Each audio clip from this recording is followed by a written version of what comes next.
অত্যন্ত দুঃখ লাগে একটা বিষয় মাননীয় স্পিকার, আমাদের এই সংসদেও এমন দুই একজন সরকার দলীয় সংসদ সদস্য আছেন যারা আওয়ামী লীগের বয়ানে বক্তব্য দেয় জুলাইকে কেন্দ্র করে। মাননীয় স্পিকার, আমাদের জীবনে দেখা সব থেকে রক্তক্ষয়ী ঘটনা হলো জুলাই। জুলাই ঘটেছিল বলেই আজকে আমরা যারা এখানে সংসদে এসেছি, আমাদের এই সংসদে আসতে পারাটা সম্ভব হয়েছে জুলাই হয়েছিল বলেই।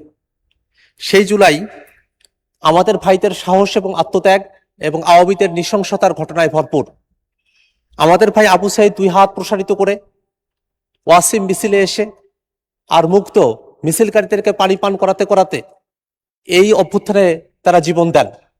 এই অভ্যুত্থানে এত নৃশংসতার ঘটনা আওয়ামী লীগ ঘটিয়েছে। আমরা দেখেছি যে সাভারে মানুষদেরকে হত্যা করার পরে তাদেরকে ভ্যানে রাখা হয়েছে, পুড়িয়ে দেওয়া হয়েছে। কত মানুষ তারা ঘরের ভিতরে ছিলেন, শিশুরা, তাদেরকে রাস্তা থেকে আকাশপথ থেকে গুলি করে তাদেরকে হত্যা করা হয়েছে। কত মানুষকে জেলখানায় বন্দী করা হয়েছে। কত মানুষ তারা এখন আর দেখতে পারেন না, কারণ তাদের চোখগুলো অন্ধ হয়ে গেছে, তাদের দেখার দৃষ্টিশক্তি সেটা কেড়ে নেওয়া হয়েছে। কত মানুষ এখনো পর্যন্ত পঙ্গু হয়ে আছে, কত মানুষ হাঁটতে পারে না, কত মানুষ, কত পরিবার তারা তাদের স্বজনদেরকে এখনো পর্যন্ত ফিরে পায় নাই। এত নৃশংসতা, এত বর্বরতা, যার মধ্য দিয়ে আমরা একটা নতুন জুলাই পেয়েছি, সেই জুলাইয়ের মধ্য দিয়ে বাংলাদেশ একটা ফেসিবাদী শাসন থেকে মুক্ত হয়েছে। আমরা যখন এই জুলাইয়ের হত্যাকাণ্ডগুলোর কথা বলি, গণহত্যা, মানবতা বিরোধী অপরাধের কথা বলি, সেই সময়টাতে আওয়ামী লীগ জুলাইয়ের যে ঘটনা বলই আছে সেগুলোকে অস্বীকার করবার তারা চেষ্টা করে। তারা যে গণহত্যা করেছে সেটাকে তারা অস্বীকার করে।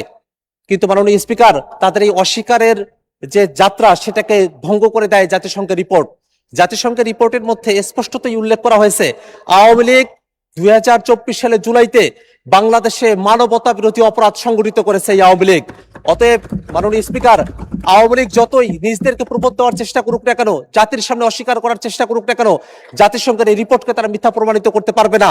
আমাদের যেসব শহীদ পরিবারগুলো এখনো জীবিত আছে, আমাদের যেসব পঙ্গু ভাইয়েরা এখনো জীবিত আছে, তাদের রক্তের ওপর দিয়ে তারা জুলাইকে অস্বীকার করবার সাহস করতে পারবে না। মাননীয় স্পিকার, অত্যন্ত দুঃখ লাগে একটা বিষয় মাননীয় স্পিকার, আমাদের এই সংসদেও এমন দুই একজন সরকার দলীয় সংসদ সদস্য আছেন যারা আওয়ামী লীগের বয়ানে বক্তব্য দেয় জুলাইকে কেন্দ্র করে। মাননীয় স্পিকার, পুলিশের খুন নিয়ে তারা কথা বলে, কিন্তু এই জুলাইতে এই যে হাজারো মানুষ শহীদ হয়ে গেলেন, তাদের জন্য তাদের মধ্যে কোনো মমত্ববোধ, কোনো সহানুভূতি তাদের মধ্যে জাগ্রত হয় না। মাননীয় স্পিকার, আওয়ামী লীগের যে ষড়যন্ত্র তত্ত্ব আছে, মেটিকুলাস ডিজাইনের যে কথাগুলো তারা বলে মাননীয় স্পিকার, সেই ধরনের বক্তব্য তথ্য দিয়ে আমাদের এখানে অনেক সংসদ সদস্য তারা কথা বলেন। মাননীয় স্পিকার।